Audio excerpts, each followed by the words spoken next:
नमस्कार.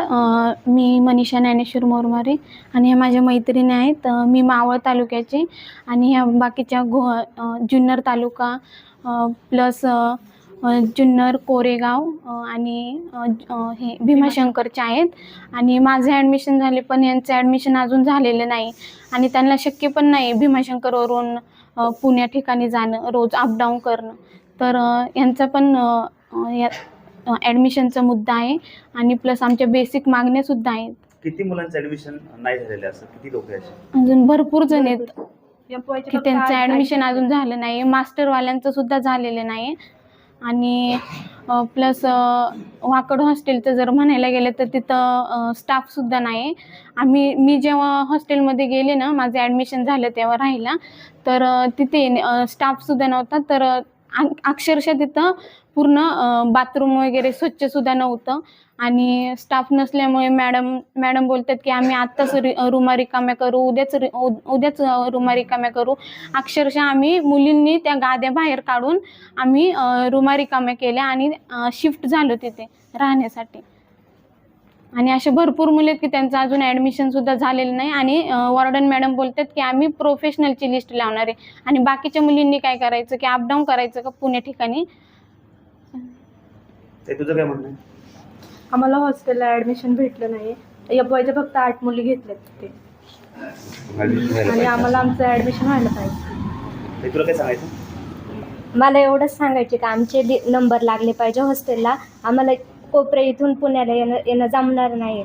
आणि हॉस्टेलला मॅडमला किती पण वेळा कॉल केला तर मॅडम बोलल्या का सगळ्या जागा फुल झाल्यात, मग हॉस्टेल कशासाठी, आम्ही हॉस्टेलला नाही राहायचं, मग आमचे नंबर लागले पाहिजे बस. तुला काय बोलायचं? काय नाव आहे? मी पूनम रघुनाथ सुपे, माझं गाव खेते पठार. मी 3 महिने झाला अर्ज केला हॉस्टेलला. कित्येक वेळा हॉस्टेलवर जाऊनही लिस्ट लावू अशीच उत्तरं आम्हाला भेटलेलं. आणि अजूनही बऱ्याचशा मुलींची ॲडमिशन झालेली नाही आहेत. काहींना यायला प्रॉब्लेम, बऱ्याच गोष्टींसाठी प्रॉब्लेम होतो आहे, तरी कोणाचंच काही लक्ष नाही आहे. तर आणि आता 3 दिवस झालं आज हे जे आंदोलन सुरू आहे. प्रकल्प अधिकाऱ्यांशी बोलतो आहे आम्ही. चर्चा पण झाली आमची बऱ्याच गोष्टींवर वेगवेगळे. तर प्रकल्प अधिकारी फक्त आश्वासनं देतात. तर आम्हाला कुठल्याही प्रकारची आश्वासनं नको आहेत. आम्हाला डायरेक्ट ॲक्शनच हवी आहे. आणि प्रकल्प अधिकारी एवढंही म्हणत आहेत की ही फालतूची बडबड ऐकायला आम्हाला वेळ नाही. तर हे कितपत योग्य आहे? म्हणजे प्रकल्प अधिकाऱ्यांनी असं बोलणं कितपत योग्य आहे? कोणाशी बोलले ते? आम्ही कालला सर्वजण बसलो होतो, इथे चर्चा चालली होती, चर्चा वगैरे झाली सगळी, तेव्हा सगळ्यांनाच बोलले ते. तर हे असं बोलणं योग्य आहे का? खरं तर त्यांनी पालकत्व स्वीकारलंय ना एवढ्यांचं, तर सगळ्यांच्या समस्या सोडवणं हे त्यांचं कर्तव्य आहे. आणि आता त्यांच्या कर्तव्याची त्यांना जाणीव आम्ही करून द्यायची का? त्यांना त्यांच्या कर्तव्याची जाणीव नाही आहे? सगळ्यांना नाही आहे पॉसिबल. आज आम्हाला डोंगराने यायला लागतं, 2 तास लागतात डोंगर उतरायला. तिथून आम्हाला बस भेटली तर भेटली, जर बस भेटली तर कॉलेज भेटते, कधी भेटत पण नाही. भेटली तर ठीक, नाही तर आहे. बस भेटली तरच आम्ही कॉलेजला येऊ शकतो, नाही तर नाही. परत कॉलेजला गेल्यावर तिथून सगळे लेक्चर्स अटेंड करून तिथून यायचा परत प्रॉब्लेम. परत मग बस भेटली तर भेटली, नाही तर तोही प्रॉब्लेम. नाही भेटली तर मग इतर नातेवाईकांच्या इथं थांबावं लागतं. कितपत योग्य म्हणजे इथं थांबणं ते? सगळ्याच गोष्टी म्हणजे आम्ही किती अरेंज करायच्या सगळ्या गोष्टी अजून नाही होते आता आम्हाला पॉसिबल. आमची एवढीच मागणी आहे की लवकरात लवकर लिस्ट लागावी, सगळ्या मुलींचं ॲडमिशन व्हावं आणि ज्या मुलींनी किंवा मुलांनी फॉर्म अप्लाय केलाय त्या प्रत्येकाला ॲडमिशन हे भेटलंच पाहिजे. नमस्कार. काय मागणी आहे प्रामुख्याने? कधीपासून चालू आहे आंदोलन? मी समीर गारे, SFI पुणे जिल्ह्याचा जनरल सेक्रेटरी. गेले 24 तारखेपासून आजचा हा 3रा दिवस आहे आंदोलनाचा. आम्ही बेमुदत उद्धरणे आंदोलन या गोडेगाव प्रकल्प कार्यालयाच्या आवारात करतो आहे. मुख्यतः ज्या मागण्या, ज्या खूप साध्या बेसिक मागण्या, ज्या प्रकल्प स्तरावरच्या पूर्ण होणाऱ्या मागण्या आहेत. प्रकल्प स्तरावरच्या नाही तर काही मागण्या गृहपाल स्तरावरच्या सुद्धा आहेत, पण त्या मागण्यांसाठी सुद्धा या आदिवासी विद्यार्थ्यांना इथं बेमुदत उद्धरणे आंदोलन करण्याची वेळ जी आली आहे आणि गेले 3 दिवस इथं बसलेले आहेत. मुख्यतः ज्या आमच्या प्रमुख मागण्या ज्या आहेत संबंध महाराष्ट्रभरामध्ये आदिवासी विद्यार्थी रस्त्यावरती आहेत, प्रकल्प कार्यालयावरती आहेत, ETCला आहेत, नागपूरला आहेत, नाशिक मांजरीमध्ये आहेत. आणि त्याच्यामध्ये प्रमुख जी मागणी ती दिनांक 5 ऑगस्ट आणि दिनांक 14 ऑगस्टचा जो शासन निर्णय महाराष्ट्र गव्हर्नमेंटने आणि आदिवासी विकास विभागाने काढला तो रद्द करावा आणि त्याच्यामध्ये आमचं जे म्हणणं आहे ते विचारात घेऊन 2011चा जो शासन निर्णय जो आहे तो लागू करावा. त्याच्यामधल्या डीबीटीच्या ज्या तरतुदी त्याच्यामध्ये वाढ करण्यात यावी ही आमची प्रमुख त्याच्यातली मागणी आहे. म्हणून त्या सगळ्या आंदोलना पाठी म्हणून हे आंदोलन सुरू आहे. दुसरं म्हणजे इथले जे स्थानिक मुद्दे आहेत, म्हणजे इथले आश्रम शाळा असतील, इथले वसतिगृह असतील, मुख्यतः घोडेगावचं मुलींचं हॉस्टेल आहे, इमारत मंजूर झाली पण तिचं बांधकाम अजून सुरू झालेलं नाही आहे. आमचं म्हणणं ते बांधकाम सुरू करा. मनसरचं मुलांचं आणि मुलींचं हॉस्टेल आहे, तिथं मागच्या 2-3 महिन्यापूर्वी आम्ही आंदोलन केलं तेव्हा ती पाईपलाईन सुरू झाली पण ती आता काही कारणास्तव तुटली आहे. ती पाईपलाईन एका तिथं कोणतरी काम सुरू केलं ती तुटली आहे पाईपलाईन. ती पाईपलाईन तुटलेली पाईपलाईन गेले 20 दिवस झाली दुरुस्त झालेली नाही आहे आमचं. आणि त्याच्यामुळे काय होतं की त्याच्या मुलं आणि मुली आहेत त्यांना फक्त 2 तास दिवसातलं पाणी येतं. तर आमचं म्हणणं आहे मनसर आणि मनसरचे जे काय हॉस्टेलची पाईपलाईन आहे ती तात्काळ दुरुस्त करण्यात यावी आणि मुलांना आणि मुलींना 24 तास पाणी देण्यात यावं. दुसरं म्हणणं काय आमचं की ज्या आश्रमशाळा आहेत त्या ठिकाणी बंक बेड नाही येते, गाद्या नाही येते मुलांना झोपायला. त्याच्यामुळे जे आपण बघितलं गडचिरोलीमध्ये आत्ता ठाणे पालघरमध्ये घटना घडली अनेक, तिथं ज्या सर्पदंशाने मुली मेल्या. त्याच्यामुळे आमचं म्हणणं आहे की तिथं ज्या आश्रमशाळेतल्या पायाभूत सुविधा आहेत म्हणजे लाईट असेल, पाणी असेल, बंक बेडच्या सुविधा असेल त्या सगळ्या पुरवण्यात याव्यात. तिथले शिक्षक भरती, तिथले कर्मचारी त्यांची तात्काळ भरती करण्यात यावी. दुसरं महत्त्वाचं म्हणजे जे आदिवासी वसतिगृह आहेत तिथं आम्ही काय म्हणतोय की कॅम्प्युटर लॅब पाहिजे. कारण तुम्ही शिनोलीचं वसतिगृह बघितलं, मनसरचं बघितलं, एकही कॅम्प्युटर नाही आहे. जवळपास शिनोलीमध्ये 60-70 मुलं आहेत, मनसरमध्ये 250 मुलं आहेत पण एकही कॅम्प्युटर लॅब एकही तिथं कॅम्प्युटर नाही आहे. गोडेगावमध्ये 150 मुलं आहेत, तिथं सुद्धा कॅम्प्युटर नाही आहे. तिथं 3च कॅम्प्युटर ते पण बंद अवस्थेमध्ये आहेत. आमचं म्हणणं आहे की त्या प्रत्येक हॉस्टेलमध्ये ह्या जिल्हाभरातल्या जुन्नर, आंबेगाव, खेड आणि जिल्हाभरातल्या एकूणच त्या प्रत्येक आश्रमशाळेवरती कॅम्प्युटर लॅब असले पाहिजे, लायब्ररी असली पाहिजे, लायब्ररीमध्ये पुस्तकं असली पाहिजेत. तिथं जे साधं जे साहित्य, स्पोर्ट्सचं साहित्य जे आहे, स्पोर्ट्सचं साहित्य सुद्धा त्या साहित्यासाठी सुद्धा इथं आंदोलन करायला आहे. त्याच्यामुळे ह्या ज्या पायाभूत सुविधा ज्या आहेत त्या प्रत्येक हॉस्टेलला तिथं मिळाव्यात. दुसरं महत्त्वाचं म्हणजे काय की जुन्नरचं मुलांचं वसतिगृह आहे त्याची शासकीय इमारत आम्हाला हवी आहे. तर आमचं म्हणणं की जुन्नरच्या मुलांना शासकीय इमारत द्यावी. ओतूरची शासकीय इमारत मंजूर आहे तर ओतूरच्या मुलांच्या शासकीय इमारतीचं बांधकाम सुरू व्हावं.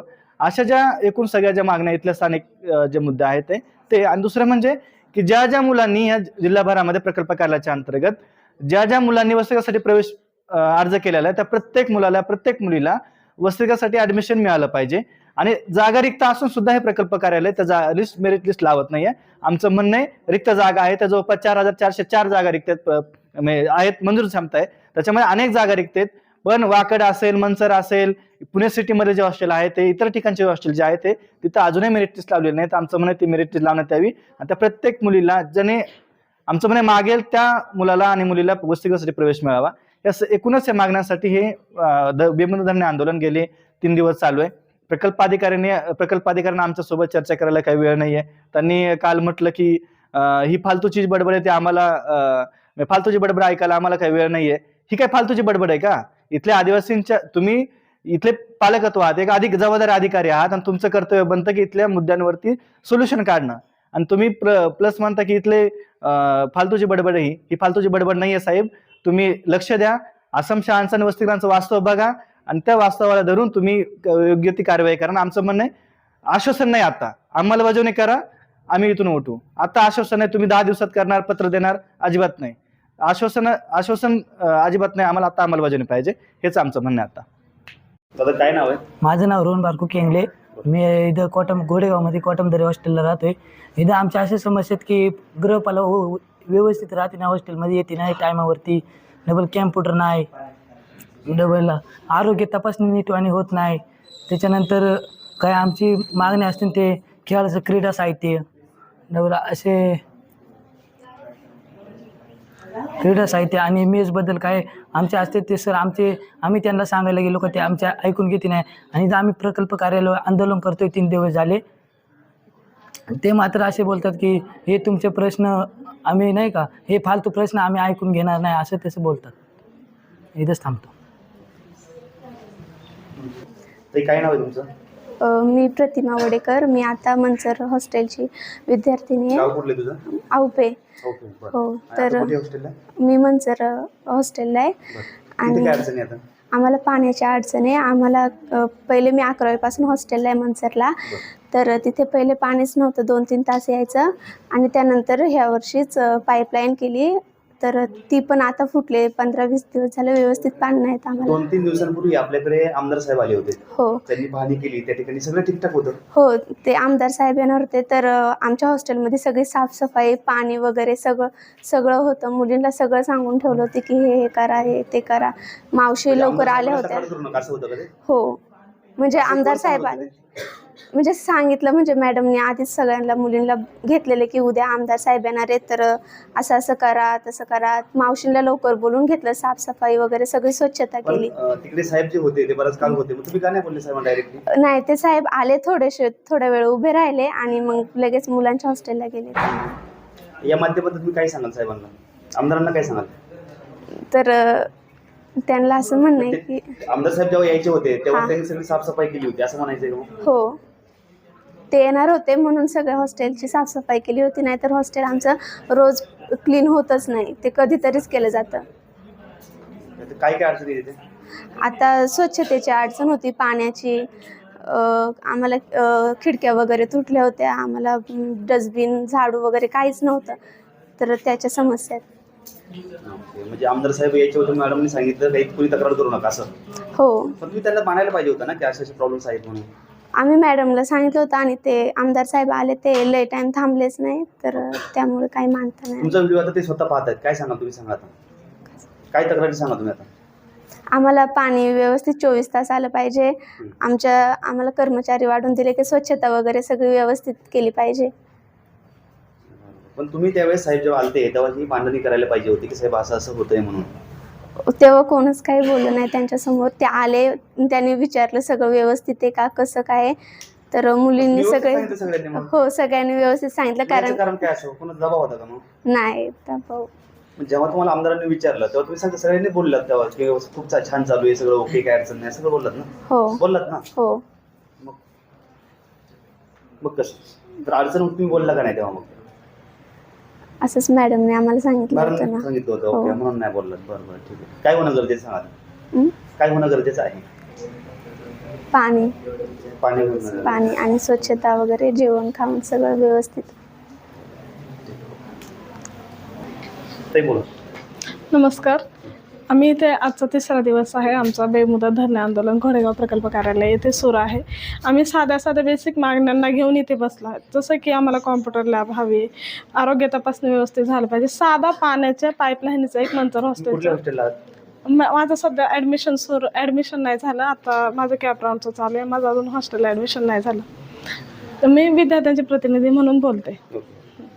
तर काल मंचरच्या मुलांच्या हॉस्टेलला मुलांनी रात्रीपासून मुलांना पाणी प्यायला नव्हतं. अक्षरशः सकाळी मुलं जेवली आणि तिथून निघाली आणि पाणी प्यायला इथं आले. म्हणजे इतकी दुर्व्यवस्था. आपली स्वतःच्या हक्काची विहीर असून, पाईपलाईन असून ही मुलांची अवस्था आहे. तिथे पाणी नव्हतं मुलांना प्यायला. अशा वेगवेगळ्या बेसिक मागण्यांना घेऊन, काय तर आम्हाला खेळाचं साहित्य पाहिजे, आमची आरोग्य तपासणी व्यवस्थित झाली पाहिजे, आम्हाला हॉस्टेलला ॲडमिशन द्या, अशा बेसिक मुद्द्यांना धरून आम्ही इथे आंदोलन करत आहोत. अजूनही आमच्या मागण्या काही प्रमाणात सुटल्या आहेत. जसं की फक्त खेळाचं साहित्य आलं आहे. अजून आम्हाला घोडेगावच्या मुलींच्या वसतिगृहाची बिल्डिंग मंजूर आहे. त्या बिल्डिंगचं बांधकाम अजून सुरू झालं नाही. जुन्नरच्या मुलांना आम्ही मागणी करतो की एकाच इमारतीमध्ये सगळे मुलं आली पाहिजे, याच्यासाठी आम्ही मागणी करतो. तीही मागणीचा अजून काहीच प्रस्ताव नाही आहे. अशा छोट्या छोट्या मागण्यांना घेऊन आम्ही इथं आंदोलन करतो आहे. आम्ही प्रशासनाला असा इशारा देतो की येत्या काळात जर यांनी ह्या मागण्यांकडे दुर्लक्ष केलं तर हे आंदोलन अजून तीव्र पद्धतीने आम्ही उभं करू, असा आम्ही प्रशासनाला आम्हाला इशारा आहे. धन्यवाद.